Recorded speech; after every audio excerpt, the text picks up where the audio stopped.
E aí, tudo bem? As maiores realizações que eu tenho com esse canal acontecem quando eu consigo conversar com uma lenda das HQs. Eu já bati um papo com a Innocent, com o Mark Waid, com o J.M. DeMatteis, e agora eu tenho a honra de falar com ninguém menos que Steve Englehart, o roteirista que fez de tudo na Marvel e na DC. Ele escreveu 3 das principais sagas dos Vingadores, escreveu durante anos a Liga da Justiça, criou a Mantis, o Senhor das Estrelas, o Kilowog, o Guy Gardner do jeito que a gente conhece ele hoje, escreveu um dos principais arcos do Batman e muito mais. Antes da gente começar, você tem que curtir esse vídeo, né? E se inscrever no canal, clicar no sininho, pedir para receber todas as notificações e jogar esse vídeo naquele grupinho de WhatsApp dos seus amigos que curtem quadrinhos e sempre leram histórias do Steve Englehart. Você já está seguindo a gente no Instagram? HQ Você Precisa Saber, vai lá que tem um conteúdo bem legal. Mas vamos lá, vamos falar com ele, vamos dar as boas-vindas para o nosso convidado. Mr. Englehart, it's an honor to talk to you. Welcome to HQ Você Precisa Saber. Thank you. Glad to be at Você Precisa Saber, but now I falo português. Great. You've done a lot of things in both Marvel and DC, a lot of important things. I'll try to talk about most of them. One of your first works at Marvel was Hank McCoy becoming a real beast. You had that idea, or it was an editorial thing and you just developed it? It was an editorial thing and I had to develop it. The X-Men was a failed book at that point, amazingly enough. So all those characters were available and they were doing well with werewolves and vampires and stuff at Marvel. So they thought, well, if we make the Beast look more like a werewolf, that might be a thing. So Roy Thomas and Jerry Conway did the first issue, and then I was handed it with the second issue to develop it, as you say.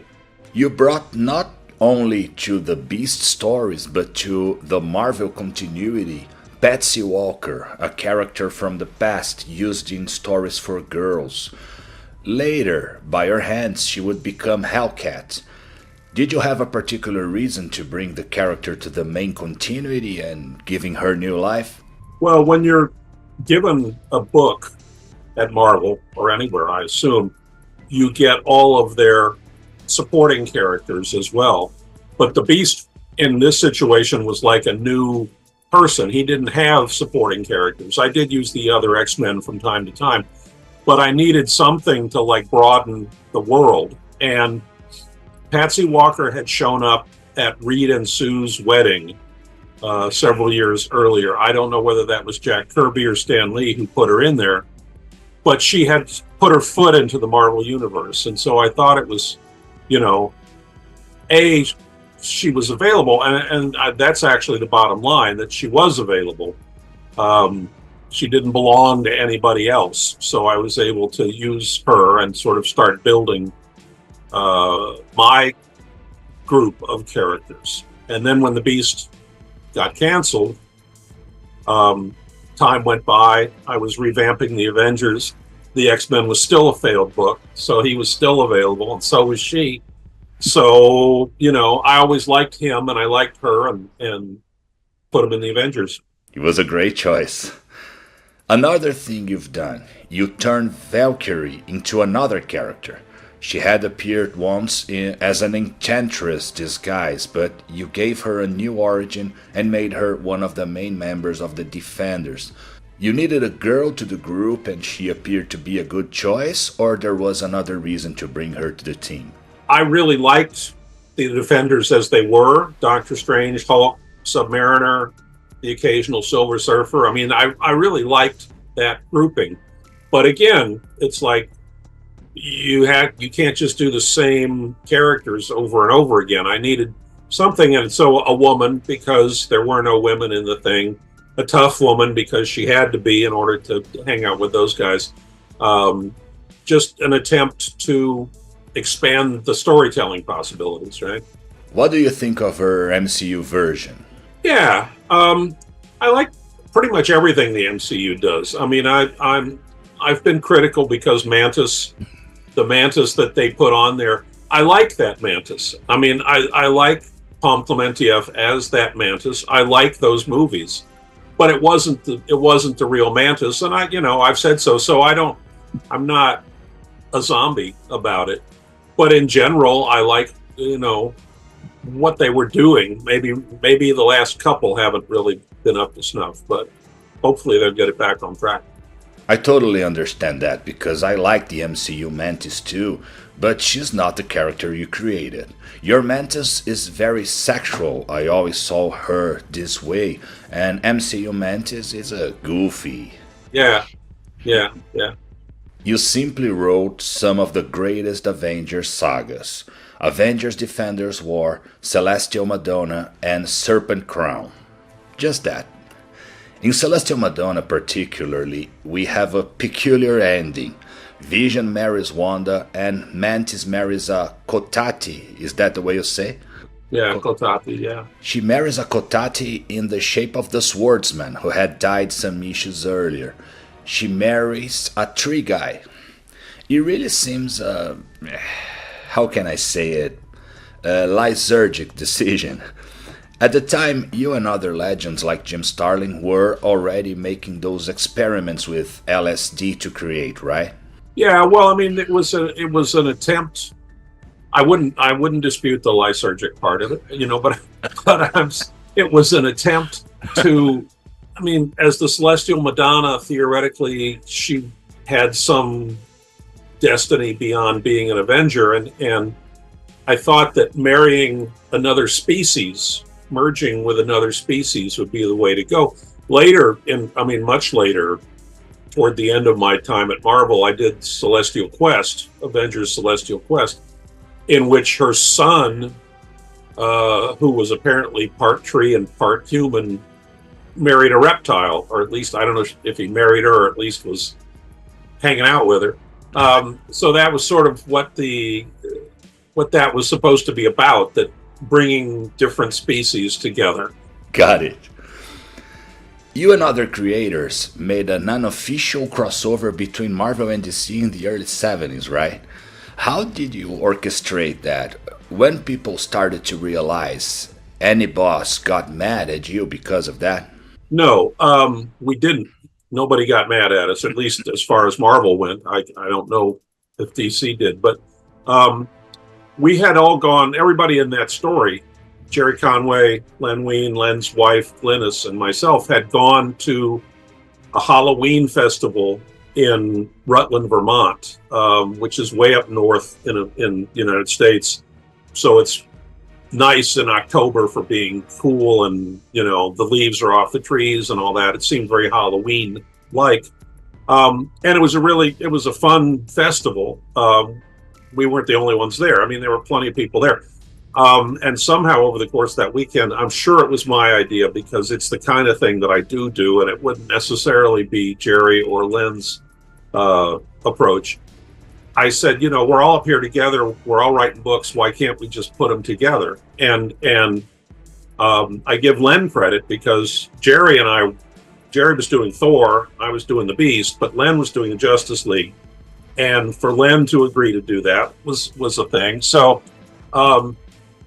you can read those three stories, and you can see that the four of us sort of wander into a story, and then wander out, and then wander into the next story, and then wander out. And so you can read it as one weekend in Vermont, in a sense.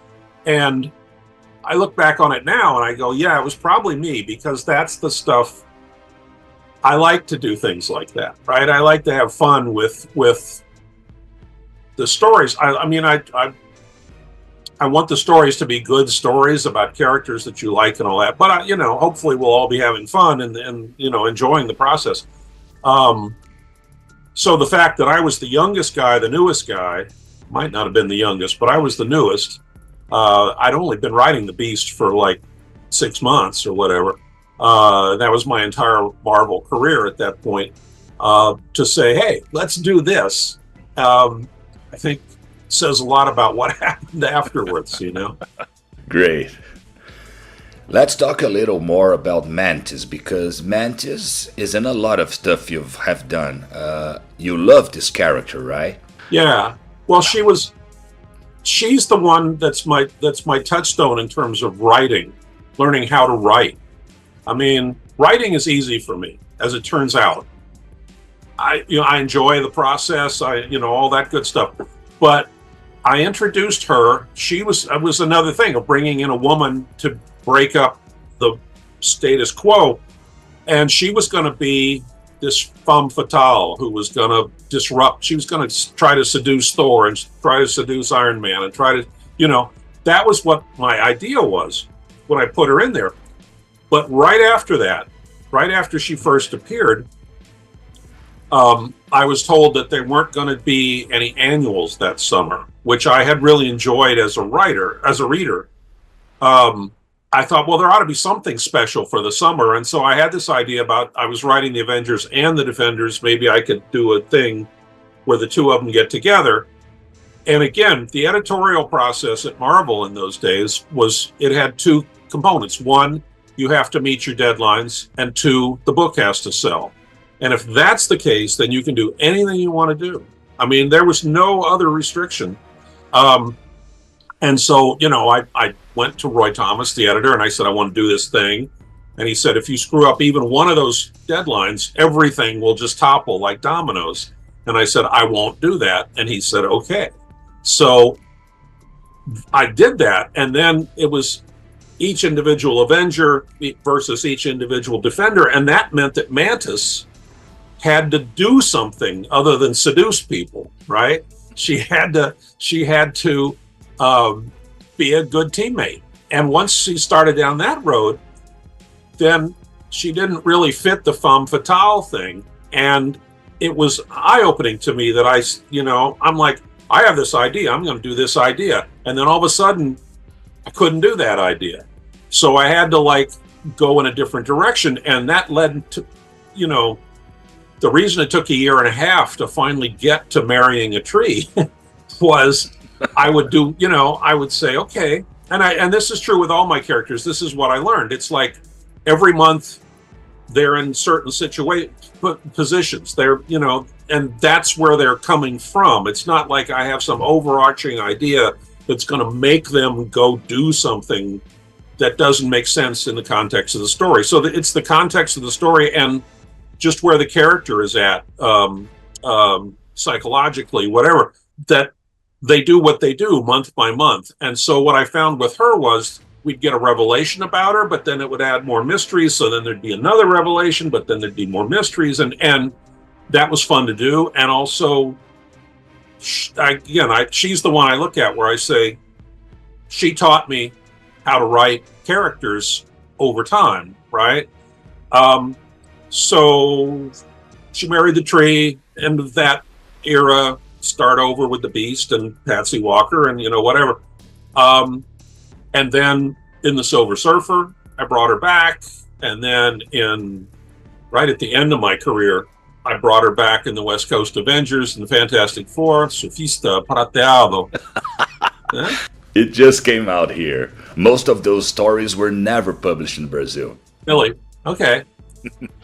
Well, so, yeah, I mean, she was a cosmic character, so she fit in with the Surfer. Then, and then right at the end, they asked me to do Celestial Quest. They came and they said that Tom Brevoort, the editor, said that she'd gone off track. People had used her and they didn't really understand her, and he wanted me to bring her back to where I thought she should be. So that's what that series was about as much as anything.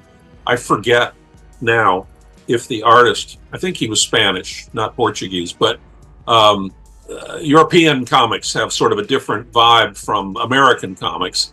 And in the Avengers Celestial Quest thing, he did a splash page with the Vision and Mantis naked in bed, which had to be put aside and redone for American audiences. But yeah, she just, I really like her as a character. And so again, disappointing not to see that person on screen.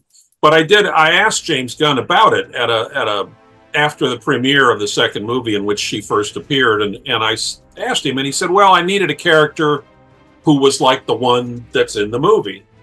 And it's like, I get that as a writer, it's like, okay, you need that character to make your story work. On the one hand, I wish he hadn't called her Mantis. On the other hand, because he called her Mantis, I get my name on screen for having created Mantis. So it's part of the weird reality of the movie biz. But and when you went to DC, you created a Mantis-like character too, right? Willow. Willow, yeah. Again, that's me. I went after that issue came out where she married the tree, and that was the end of her saga, at least for the time. I went to the San Diego Comic Convention, and somebody there said, "Does that mean we'll never see Mantis again?" And I thought, well, I'm working for DC now, but maybe we could do that. So yes, then we get Willow, who is green and says things like, "I can't tell you where I came from," and stuff like that. It's just fun. I don't know if this is too personal, but is she based on a real person? No. I don't.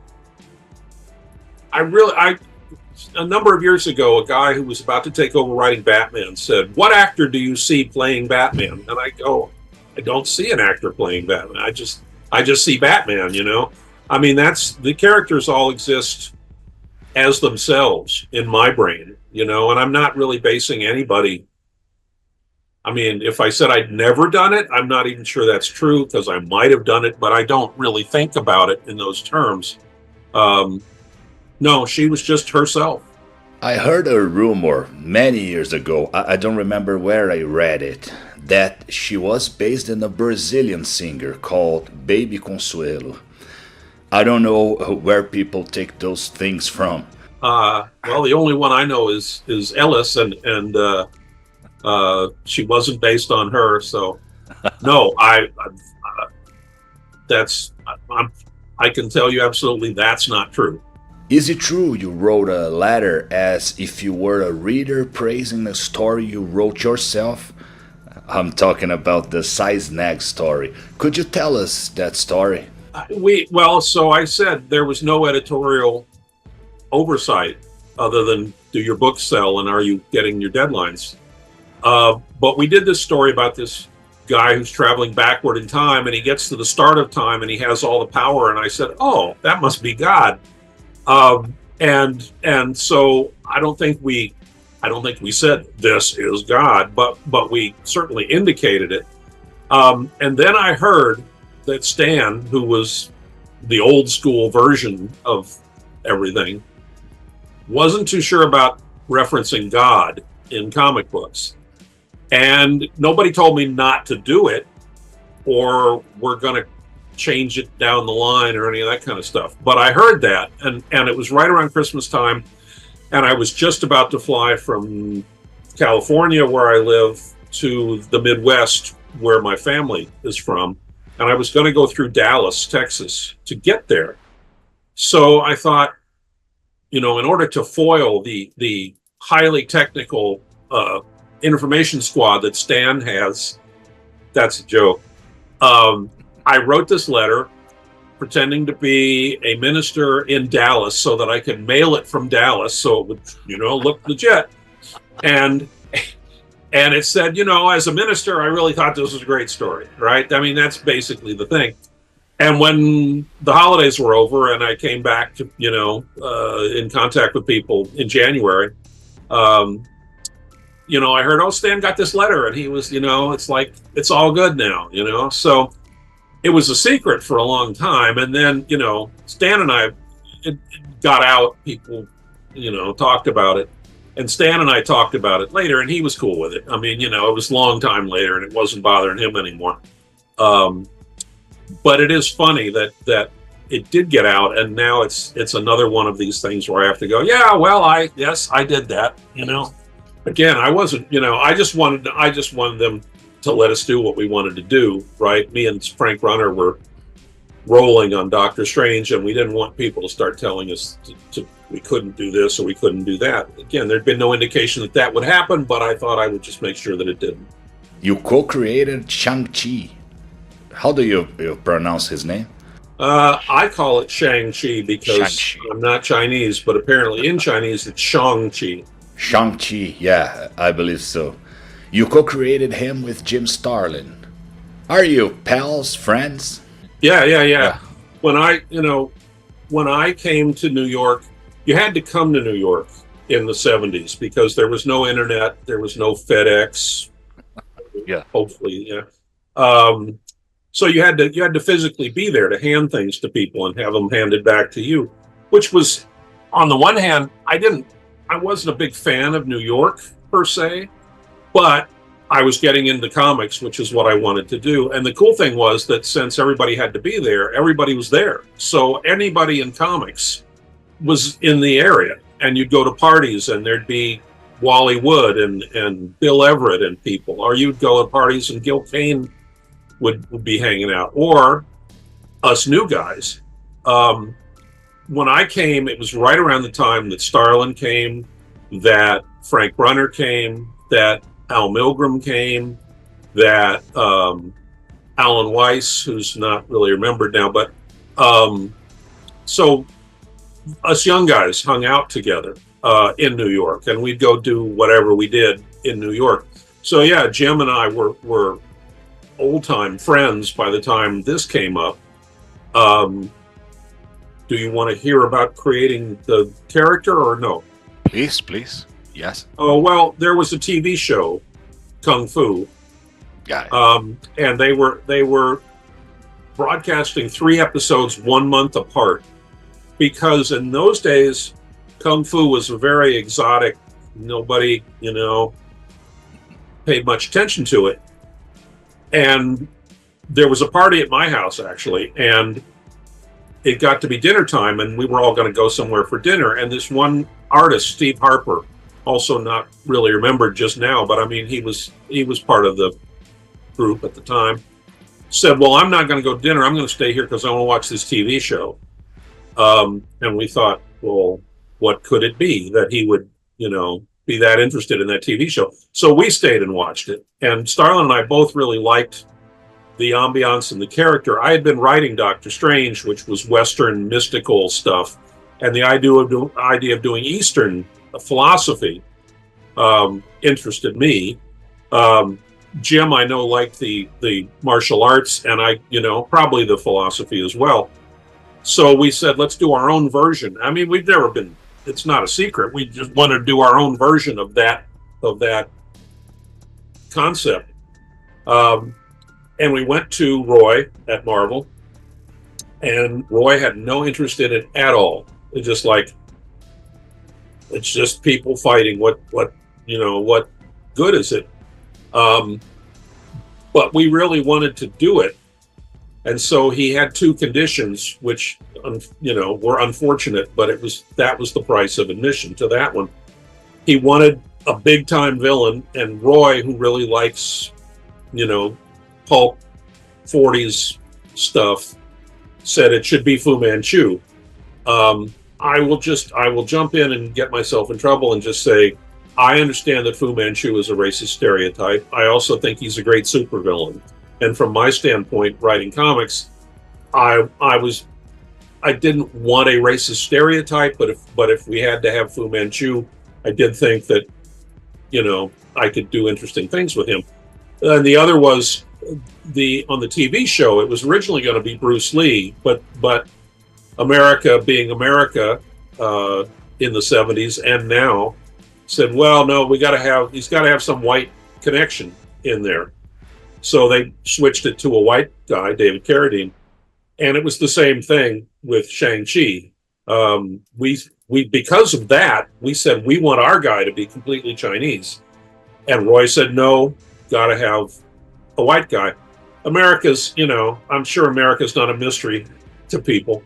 When I wrote Luke Cage about a black guy, there were parts of America that wouldn't carry it, right? I mean, that's part of our heritage. So anyway, Roy still didn't care about this book. He put us in issue 16 of what had been a reprint book, and right after that came out, Kung Fu became this thing, not because of us, we were just the canaries in the coal mine. We got, we saw this idea and thought this would be cool. But I mean, Kung Fu just became a worldwide sensation. And then Marvel wanted, let's do, instead of a bi-monthly book, let's make it monthly. Let's add a black and white magazine. Let's create Iron Fist. Let's, it was like total publisher heaven then to like, how can we maximize our income out of this thing? And the problem there was I wanted to write Eastern philosophy on a bi-monthly basis. I didn't want to do fights against random people on a monthly basis, plus a black and white magazine. So Starlin bailed after 3 issues, and I bailed after 5, and I did a couple of the black and white ones too. So our great idea turned out to be a great idea, but not for us anymore. But the first idea was to get the rights of the Kung Fu series and adapt it. I think it was Jim's idea. We just talked about this a couple weeks ago. He tells that same story, except he says we went to DC to try to get them to do it, and I don't remember doing that at all. Now that could be because it was the 70s, and as they say, if you can remember it, you weren't there. But I don't remember going to DC at all. I remember going straight to Marvel with it. We both worked for Marvel. That would be the obvious place to go. But anyway, it was never my idea to adapt the TV show. Okay. Maybe it was Jim's. I have Jim Starlin's and Roy Thomas autographs because they came to the Brazilian Comic-Con CCXP. It's one of the greatest of the world. Have you ever been invited to come? Yeah, is this a thing in Sao Paulo? Yeah. Yeah, like, could be 10 years ago now. But I was invited. We came down early to spend some time in Rio. Then we went to Sao Paulo, and then we went to Belo Horizonte afterwards. So we sort of saw that part of Brazil. And I had a good time at that show. I have to check this. I know you weren't at CCXP. I would remember that. It was in Sao Paulo. That's all I can tell you. I don't remember the name of it. It could have been somebody else's, but it was a large show, as I recall. And I mean, I was invited down, so I would think it would have to be a large show to, afford that. If you want to invite me again to make sure, that'd be fine. Please, you have to come again. I saw here. You were at Fast Comics in 2015. I didn't remember that. But you have to come to see CXP also. This year we'll have Chris Claremont, J.M. DeMatteis, Mike Grell, Kevin Maguire, John Romita Jr., a lot of big names. I promise I won't ask it a lot, but you like what they did with Shang Chi in MCU? I don't like it. I enjoyed that movie right up until the end, when he goes back to the bar with his friends. And I'm like, didn't you just go to a mythical place and fight a dragon? Didn't that register at all? I mean, so I thought the ending was, they probably stuck it on there so that Wong could show up and say, we got to do something else. But it didn't make any sense. But in terms of, I mean, again, it was always our story that he's the son of an international criminal. And it's obviously not going to be Fu Manchu in the movies. And that's also why, by the way, they didn't reprint that stuff for years and years and years, because they no longer had the rights to Fu Manchu. Yeah. They had to get them again in order to reprint the stuff, which they did several years ago. So yeah, and he didn't have a sister, or a girlfriend or any of those people, but I thought it had the right vibe to it. What didn't you like about it? I guess there were too little of the comics in it. I understand Fu Manchu is a racist thing. I understand some things don't work anymore. But that vibe of espionage movies, that Bruce Lee vibe, the supporting characters, Leiko Wu, Rastan, Blackjack Tar, none of them are in the movie. I don't see the feeling of what I used to read adapted there. It was the stuff that Starlin and I did was what they kind of based the movie off of. It was Doug Mensch and Paul Galassi and Gene Day and so forth later who did, I mean, it's an interesting thing in that Starlin and I created that, but the best era of it was the Doug Mensch Paul Gulacy and Gene Day and all that. So everything you're talking about was the best part of that run, but they were just looking at the origin, I think, and so they went back to our stuff on that. I would assume, based on their history, that they've booked everything for 3 Shang Chi movies here somewhere, but there's no Shang Chi movie on the immediate horizon that I've seen. And I will say, all I know about the MCU is what I read too. They don't consult, they don't come and say, here's what we're thinking, which again, as a writer, I get. They're making up their story to fit their parameters, and they don't need me going, well, but you should have done this other thing. As the same with James Gunn, it's like, I'm not going to give him shit for changing Mantis. I've said, I wish you hadn't done it, but I don't fault him for needing a character like that and having to go there. So, but it leaves me probably less knowledgeable about the MCU than you, who follows the news a little more closely.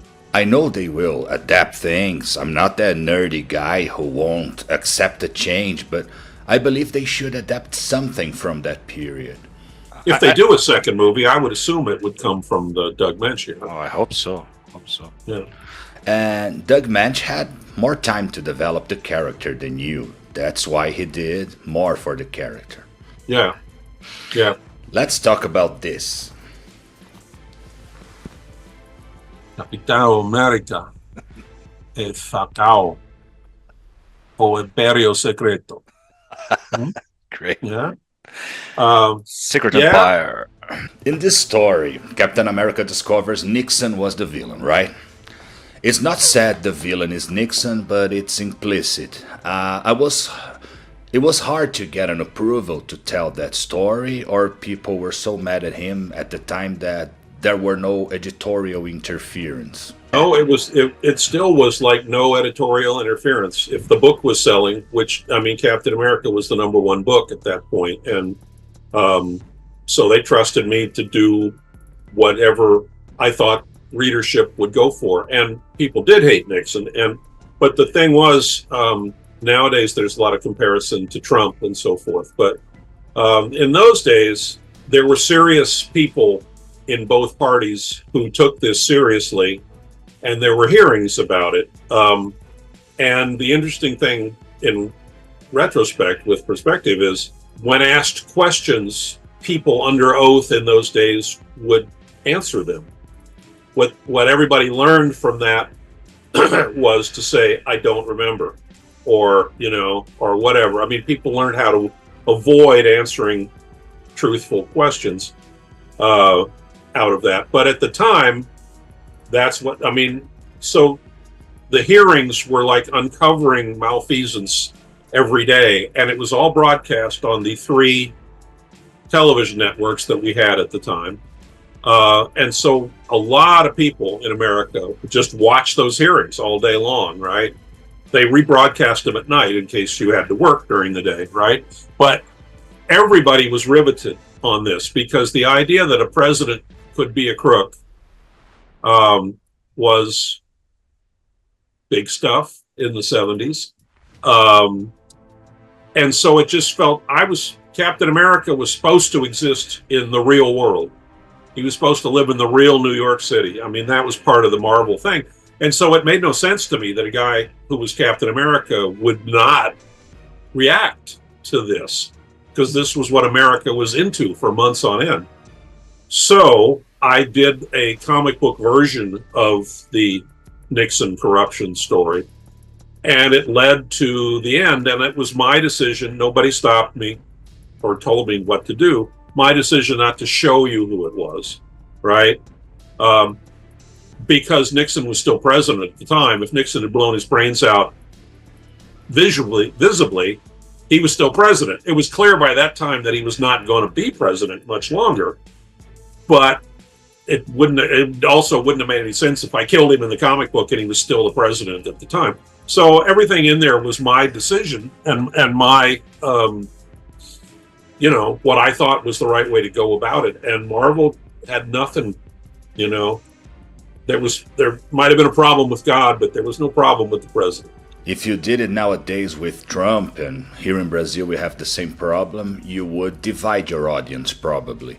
But at that time, no one was defending him. People on both parties still supported the idea of the rule of law, and there was only one president, and Trump is a disaster, and I know your guy is a disaster. But if I were writing that book today, I might well do it with the idea that I was going to get death threats and stuff, for doing it. Yeah. But it would still seem like the right thing for me to do. We only have disasters here. Let's talk a little about DC. In the 70s, you went to DC and had a long run in JLA, and you wrote one of the most acclaimed Batman arcs with Marshall Rogers. How was to work with JLA in opposition of working with the Avengers, and how was working at DC at all? What was the difference between DC and Marvel? Well, again, in retrospect, DC is a terrible place to work.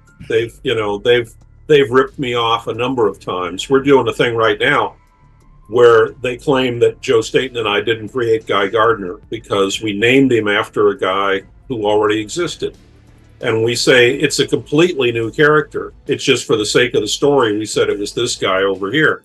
But they're two different characters, and the one that we created is the one that's going to be in the movie.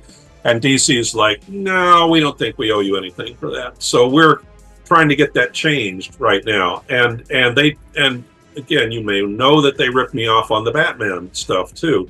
But at the time, I loved Batman, and I really, I never thought I was going to write Batman because I wasn't working for DC. And I left Marvel, and my wife had traveled in Europe by herself before we met. And I thought, well, that sounds like fun. Why don't we go to Europe and, and travel around and do stuff, which we did. But in order to get everything organized, it was going to be most of a year before we could leave. And right at that point, the new publisher at DC, Jeanette Kahn, called me up and said, would you come have lunch with me and let's talk about maybe you could do some stuff for us. And she wanted me to do the JLA. And she said specifically, I want you to do to the JLA what you did with the Avengers, which is give them personalities and all that. And I said, yeah, okay. In the time that I've got before I leave for Europe, I'm happy to do that, but I want to do the Batman too. And she was basically in a position where she had to agree to whatever I wanted because DC was in a slump and she'd just been made the publisher in order to fix that. So she was looking for people who could do that. And so as far as the JLA went, that was my, so then I said, if I'm going to tell books, the DC stories were 17 pages in those days. And I said, if I'm going to do a story with a group of people and give them personalities and interrelationships and all that kind of stuff, I need more space. How about if we make the book twice as long, 34 pages? And again, she's like, okay. And I was fortunate enough to be working with Dick Dillon, who was super old school, which I liked. If I was going to do the JLA, it seemed to me that doing it with the guy who'd been drawing the JLA all that time would be the thing to do. And because he was old school, it's like, you want me to draw 34 pages instead of 17? Sure, I'll do that. So there was no problem at all. And so then I was able to do those stories that were long enough where I could introduce each of these characters anew and make them more human. Because the JLA was mostly statues. Yeah. At that point, they were icons, but they didn't. And then and also the Batman. So I enjoyed doing my stuff at DC. I did not know that I was going to get screwed later for having done it, but You were talking about Guy Gardner. My two favorite Green Lanterns are Guy Gardner and Kilowog, and you created both. We created both of them. Yeah. But because we called Kilowog, they go, okay, you can have credit for that. But because we called Guy Gardner, named after this totally forgotten and unused character way back in the past, they go, oh, well, no, you don't get anything for that. And that's, as I say, that's we're in the process, particularly with the movie coming out. That really kind of sparked it. It's like, come on, you're not going to give us anything for this guy who's, because the thing is, everybody knows Guy Gardner was created by us. And any interview that I do, people go, well, what do you think about your character being in the movie? And I go, well, we're getting ripped off, So hopefully that will change. But they're a monolith. DC is a monolith. So we'll see. Because the character we love, you created. Guy Gardner in the 60s was another thing. Right. They're not making a movie about that guy. Yeah. A movie about this guy. About Kilowog. My favorite Green Lantern era was Green Lantern Corps, with that team living on Earth. You wrote it. And Kilowog was the only one created for the series, right? All the other ones already existed before. Yeah. When I was putting together that group, when we decided to do the team, I went back to other Green Lanterns that I liked, and chose them again, trying to put together a nice mix. I got a teenage girl, I got a chipmunk, I got a weird alien with a long face, right? Sarlacc. Yeah. And I so I took them as they existed and put them together. And then there seems to be a recurring theme in this conversation, but I said, I need a big guy. There needs to be somebody who's big. Because they all, they're all kind of in the same thing. Oh, let's have a big guy, and so that's where Kilowog came from. I just and what I liked about him was because he was big, the assumption is that he's stupid, and so I made sure that he wasn't. He was an engineer on his planet. There was the sequence where he decides maybe Russia is more in tune with what I'm interested in. Because he's just come to a different planet. He doesn't know any of this stuff, right? And he just looks and he goes, oh, well, that's kind of like the planet that I came from. I go over there. I loved playing with all that stuff. I love Green Lantern. Green Lantern got all that nice mythos. It's got a lot of cool characters. It's got the Guardians. It's got the Zamorans. And the thing about all those Green Lanterns, they live on Earth and they live on Earth and they do their thing. But at any given point, they can just fly off into space. So they've got two different realms they can play in, which is, there's a lot of stuff to like in Green Lantern. Which is why when that movie came out, many people were unhappy with that movie. I was pissed off at that movie because I thought, I know how much cool stuff you can do, and they just blew, It's a bad movie, but with little interesting things that I wanted to see more of it. I like Sinestro, for example. I like Kilowog, although I wanted to see a more accurate face. And they started to turn him into like a drill sergeant rather than an intelligent engineer. Which is, but it did provide a lot of fun for the Deadpool movies. Right? We get to make fun of Green Lantern in the Deadpool movies. Yeah, he killed himself for that. I love this idea of Kilowog deciding the Russians are the good guys and helping them to build the rocket reds. Very creative stuff. But I have to talk about a character not that popular, Extraño. He was one of the new Guardians introduced in the Millennium Saga, and he received some criticism at the time for being a gay stereotype. I know it happened in the 80s, it was a long time ago, but how you look at the character now?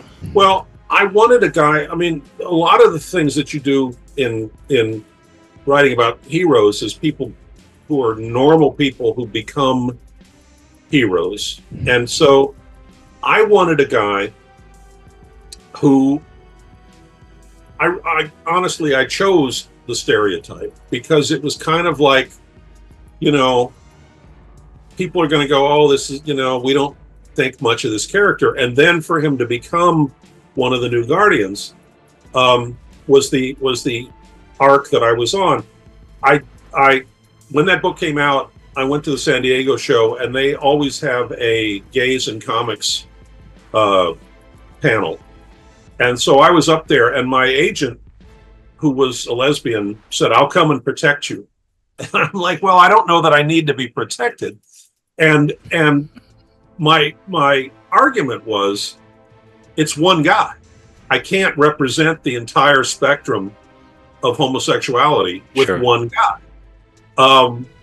And, but people would argue in this panel about whether this was the right guy and whether this was and you obviously want, if you're in a minority group, you want to be represented as best as possible. I get all that. But there was this argument going on about whether, he was the right guy and, blah, blah, blah.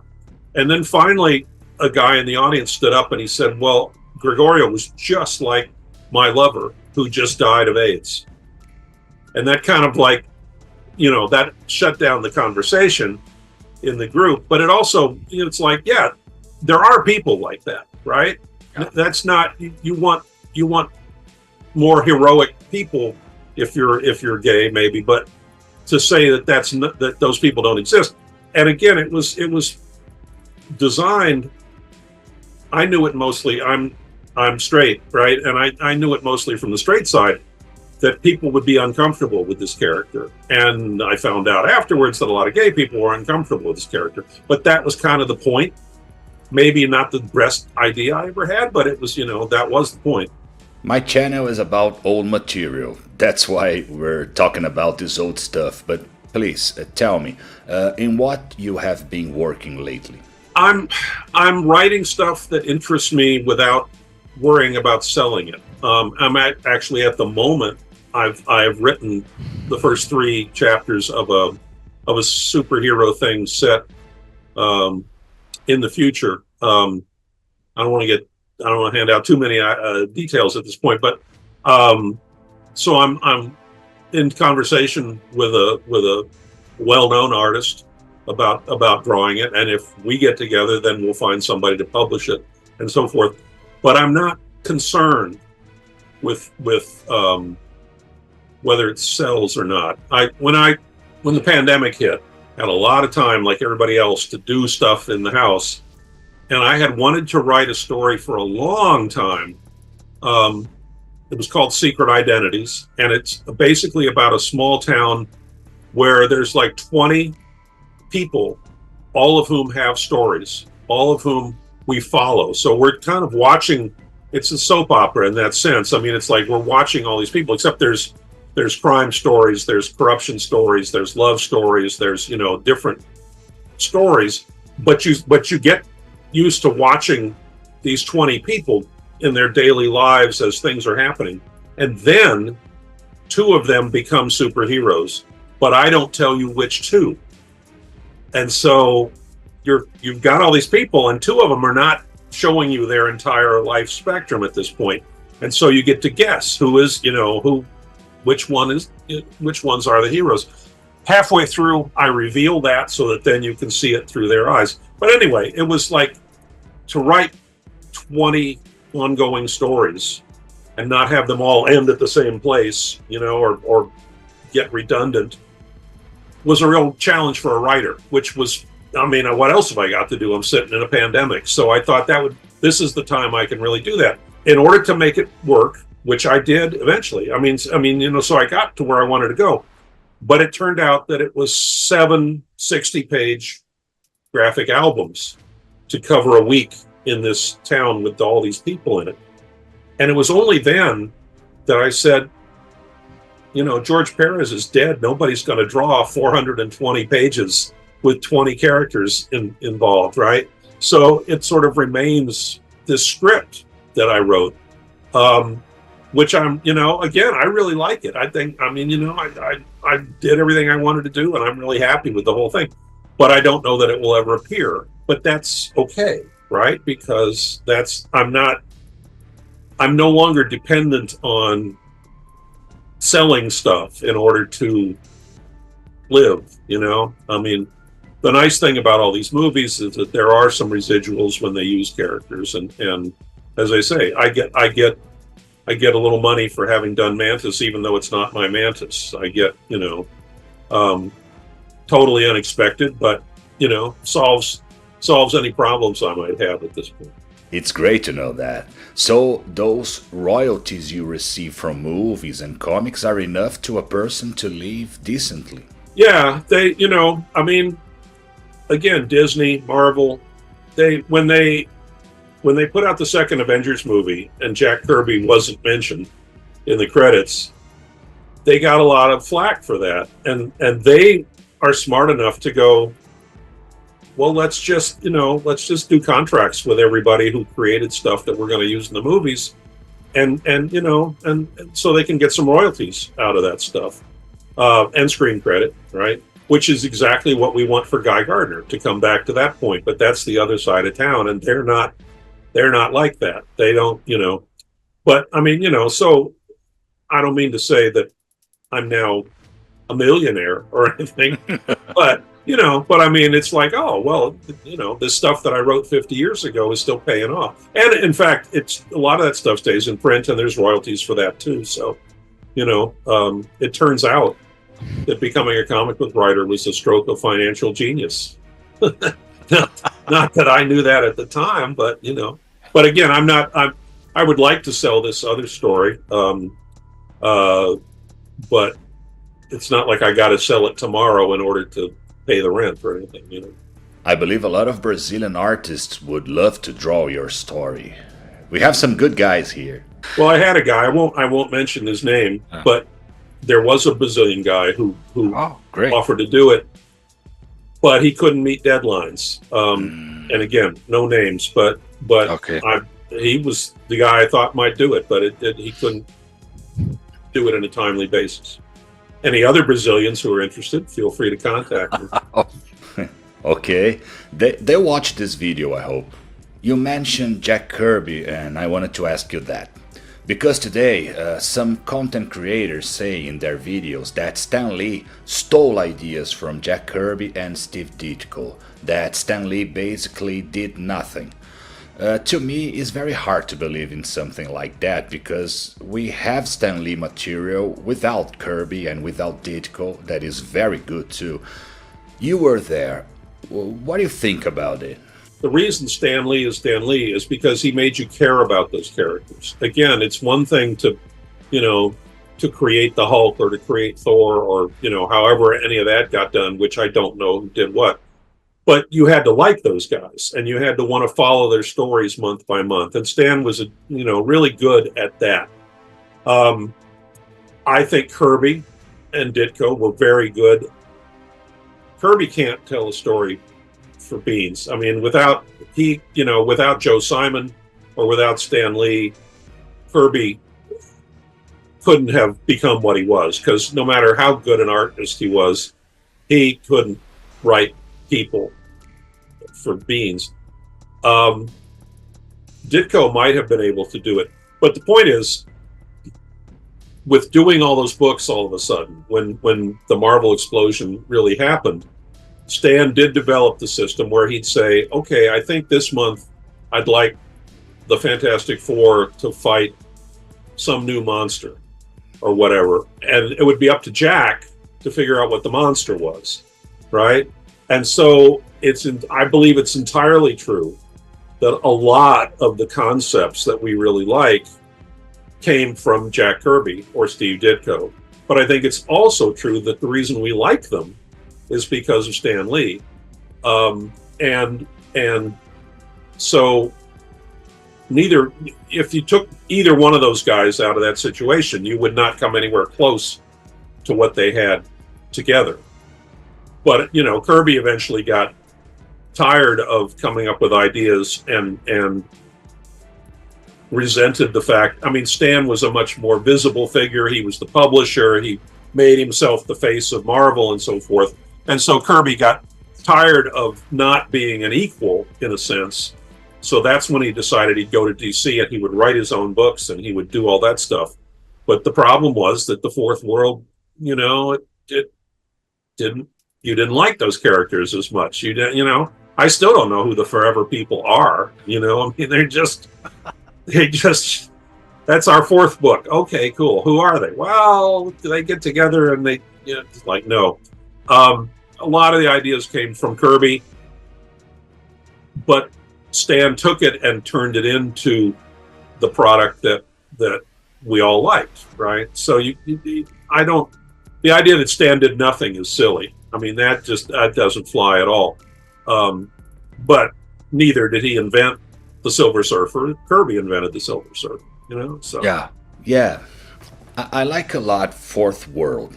I have it all here, but it's like that. When Kirby creates alone, he's always presenting things, but then he goes to another thing and forgets the thing he presented before. There's not a sense that he's going anywhere. There's no arc. Yep.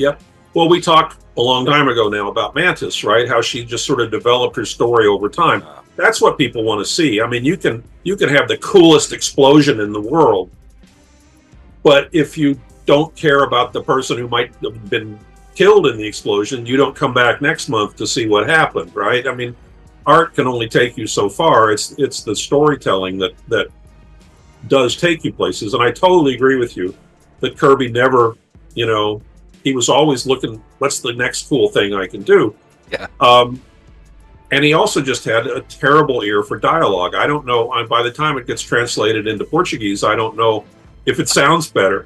In the 90s, I was working at Topps. I was doing Jurassic Park stuff for Topps, and they had bought the rights to Captain Victory, which was a series Kirby had done in the 80s for Pacific Comics up here. I don't know how any of that translates. What's the name again? Captain Victory.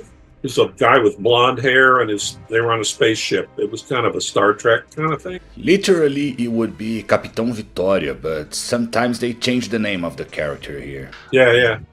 Well, anyway, I mean, so they asked me to write a new Captain Victory series.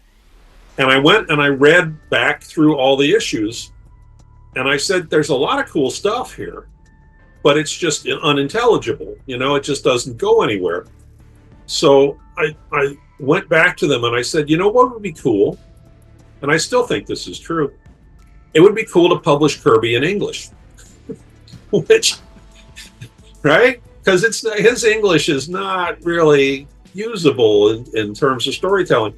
And I would love it if somebody would go back. It was my idea, but it's, long past the time for me to do it. But I would love it if somebody would go back and just take the Fourth World, just take those stories as drawn, as written, except rewrite them to make, to build in character and build, and connect things and all that, the stuff that you just said isn't there. I think, that'd be great. I think there's a lot of cool stuff in the Fourth World, but it never came together, as you say. Yeah. And about what you said about Stan Lee, some people would say that what he did was the work of an editor, not a writer. But I think he did more than that, because when Ditko left and Stan started to do Spider-Man with John Romita, the stories maintained their level of quality, sometimes even get better. Yeah, Stan could write. He definitely could write. And it's just, I looked it up later when I was working at Marvel. When he hired Denny O'Neil and Roy Thomas to be his assistants, he at that time was writing 13 books a month, all the way from the Fantastic Four to Millie the Model. And Thor and Spider-Man, and so it was very clear to me I could write 4 books a month, and if they went monthly for the summer or something, I could write 5 books a month for a while. 13 books a month is just absurd, right? So, some of his writing is a little facile, but I can totally understand the idea that he didn't have time to plot everything too, and Kirby, I'm sure, was very happy to plot those things. That was his specialty. So I think it was a marriage of convenience that, Stan couldn't write 13 books and plot 13 books. So let the artists come up with it. And that leads to the Marvel style of comics, which they don't do anymore, but I really liked, which was where I would tell the artist the story and let him in this case, I did work it all out. I mean, I felt that was something I could and should do. But I mean, I would say, here's the story, right? And now you can draw it however you want to draw it, which I thought, A, gave the artist much more freedom, and B, when it comes back to me and I'm writing the dialogue, I'm looking at exactly the same stuff you're going to be looking at.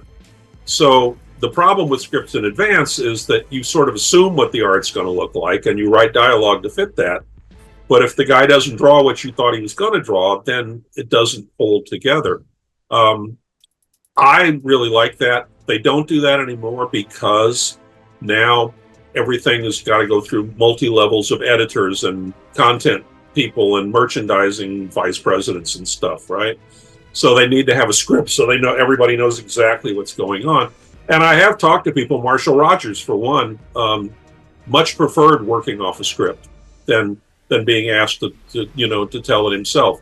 So everybody's different. And again, when I'm working with all these guys, I try to accommodate whatever it is that they want on their end, because comics is writing and art, and I don't do the art. So, When I talked to J.M. DeMatteis, he said Keith Giffen used to do a mini comic book as a script. He would sketch it all out. Yeah. Keith did, yeah. But in those scripts, they tell you how much panels there are in a page, or is it just like a movie or cartoon script? What Keith did? No. The usual script they do today. The full script thing. Yeah, full script. Yeah, it would say, there's two guys talking to each other on Zoom. He says this, he says this, panel 2, whatever, that kind of thing. So you're not... He writes panel. In the first panel, you'd say there's two guys on a Zoom call. Dialogue. Panel 2, a monster breaks in. Dialogue. That's what you would do that way. That's just like a movie script too. I mean, it's very familiar to everybody involved now. But I don't feel that it lets the artist sort of design the page he wants the way he wants to, and maybe he'll spend more time on this stuff and less time over here. Just my theory was always, if you can tell my story, I don't really care how you tell it. I mean, if you don't tell it, then I got a problem. But if you can see a way to do this that makes you happy, then by all means, I want comics to be as full of fun and life as possible. Marvel never invited you to work on a movie script, but DC did. You helped to create the first Batman movie from 1989. Well, I did the original Batman story, and I had things that I wanted to accomplish in there. I really wanted Batman to be an adult, not a kid's fantasy. And so I invented Silver St. Cloud so that he would have a sex life. Again, this was the comics code in the 70s, so we never spelled that out, but it was all, it was there. And I wanted to bring back the real pulp darkness of the 40s, the original Batman, lots of black ink, and an insane Joker, right? All those things had been lost. And I really wanted to recover the cool stuff that had been lost and bring it forward, do something new with it. And so that's where Silver St. Cloud and the rest of that came in. And when it was done, Michael Uslan, who had produced a couple of Swamp Thing movies, said, in print, fortunately, now I can see how to do Batman as an adult, for adults. And so they set out to make a movie based on my story. And I knew nothing about movies at that time, and it was like, good luck to you. I'm writing comic books. I don't know anything about it. But 10 years later, Jeanette Kahn called me up and said, nobody can get it right. They can't get the vibe, the ambiance that you had. So we would like you to come and script doctor this thing, which I did. And so the general theory of comic book movies at that time still was, this is not serious, right? We're filmmakers, we're actors, and this is a comic book. So we want you to understand that we're winking at you while we're doing this. And so there was always some funny character. In the Batman movie, it was the reporter guy, right? Somebody who can be, we can do funny stuff with. And that was the basic thing of my script doctoring, because they were trying to adapt my story, and my story was dark, didn't have a funny guy in it, had a romance, had a Joker and all that. So they would send me the scripts, and I would cut down on the funny stuff and pump up the more darkness Batman adult stuff. And I'd send it back, and I'd get another script that did some of that, but not enough. So then I'd do it again, you know what I mean? So yeah, I ended up pushing it as far as I was able to push it in terms of an adult Batman with a girlfriend who had a Joker, all that stuff. Every script that I worked on called that girlfriend Silver St. Cloud, and called the crime boss Thorn. And then, they said, okay, we're ready to proceed here now, and thanks for what you did and all that. And a couple years later, the movie comes out, and I go to see it, and now her name is Vicky Vale. And now the boss's name is Boss Grissom instead of Boss Thorn. Same characters, right? So I said, what the hell? And they literally said to me, we changed the name so we wouldn't have to pay you any royalties.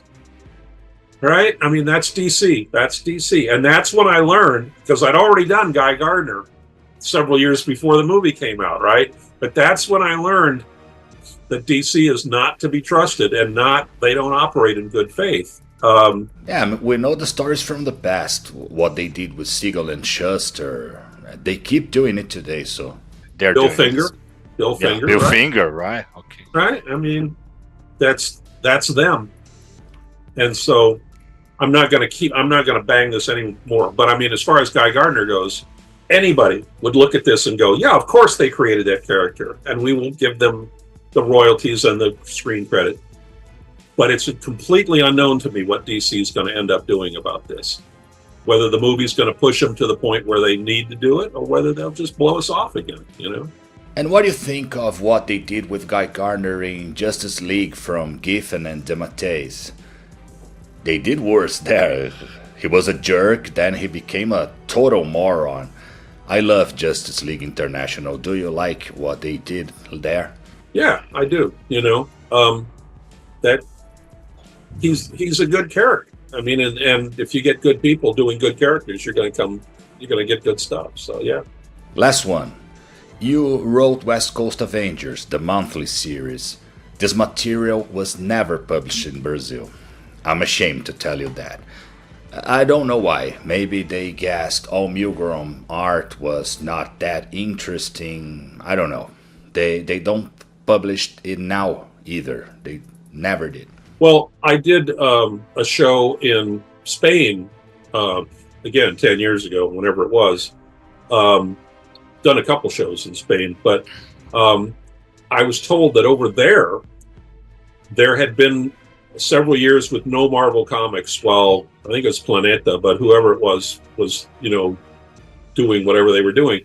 And when they brought back Marvel comics, the first thing they did was West Coast Avengers. And because of that, me and Milgram are considered, these sort of demigods in Spain, because that was the first thing anybody saw after a time of not seeing anything. So we don't get to be demigods in Brazil. No, people love you, but all Milgram, there's always that thing. The art doesn't sell. The publisher here in Brazil today is Panini. The former editor, the manager, was a very open guy. I could talk to him anytime. He was Italian. His name is Leonardo Ravege. A very nice guy. Today, the editors are Brazilian, but they are very hard to access. When he was Italian, it was much easier. This is funny. Well, Ravege used to say that a book has to have good art, good writing or good art or good characters to sell. And that Milgram's art could be not good for sales. You did West Coast Avengers for some years, right? Yeah, and I would totally agree that Al Milgram is not John Buscema, right? but the West Coast Avengers outsold the Avengers in America. People really liked Hawkeye as the leader of the group, and they liked the fact that it was a bunch. I mean, Iron Man was there, Vision and Witch showed up later, Ant-Man and Wasp showed up later. But I mean, they liked the idea that it was kind of these weird Avengers run by Hawkeye, who's, you know, funny. And so the Milgram illustrations really kind of fit that vibe, I thought, you know, and American audiences thought as well. I mean, it was a bigger book than the Avengers at that time. But I can understand if you're looking for fine art, that's not Milgram necessarily. I would love to read this material in an epic collection. Hawkeye is my favorite Avenger. And I like an Avenger that people usually don't like that much. Wonder Man. I know that in USA he was created to tease DC. Now they had Wonder Woman, then Wonder Man. Right. They wanted, I mean, the story as I heard it was not just tease, but I mean, if you copyright Wonder Man, that means DC can't do it. Yeah. Right? So you block off one of their options. Yeah. And then they created Power Girl because Marvel had Power Man.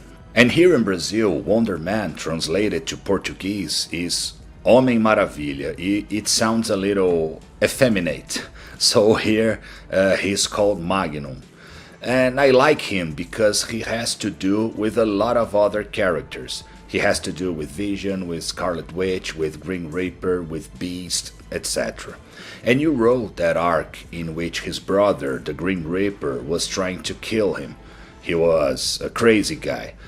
And you portrayed him as a racist guy. I don't know, he was a racist before you created it. You're talking about the Green Reaper. The Green Reaper, yeah. I think I just made him a general bad guy. I don't remember specifically the racist part of it, but he is. Yeah, he says racist. Oh well, he didn't like human women marrying androids. Yeah, but he says racist things to the man ape too, and he's dating a girl in that story who is black, but she's an albino. A very cool idea because she says, "I'm a black woman," and he says, "No. You're white. You're very white."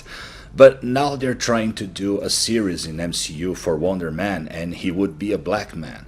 Grim Reaper would be a black man too. I guess this kills the idea of portraying Reaper as a racist on the screen. It would bring very good discussion. Yeah, well, America is still a racist society. Many societies are racist one way or another, but I mean, there's a thing you probably know about review bombing, but you know, if a series comes out, like up here on Disney Plus, they're showing The Acolyte, which is a Star Wars spin-off, and it stars a black girl and a Chinese guy, and there's all these reviews going out going, "This is a terrible show. You shouldn't watch this show. The writing is bad. The actors are bad." You know, and what they mean is they're not white. You know, I mean, there's a lot of that, and I can understand. I mean, I wouldn't do it, put it that way, but I mean, I can understand people with lots of money and mass audiences and so forth going, well, you know, we don't really want to get involved in all that, you know. But it's Trump again. Trump told all the racists that it was fine to do that. So we have racism here too, but here is a little different because a few people here are really white. I'm not as white as you, but here in Brazil, I'm a white guy. In the US, I'm not. So this is ridiculous because we're people. They keep trying to put us in little boxes. We're people. But I totally agree. You know, but that's the society that I'm in. You know. Yeah.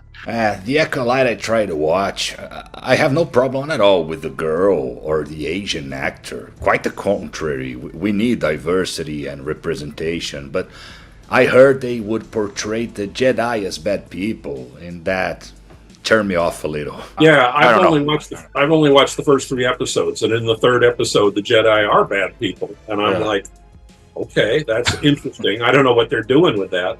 I haven't seen the couple that have come out since then, so actively disliked the Jedi by the end of the third episode. Mr. Englehart, it was a pleasure and an honor to talk to you. I hope you're back to Brazil soon. Thank you very much. Well, you're welcome, and I'm glad you speak English, because now falo português. Vai.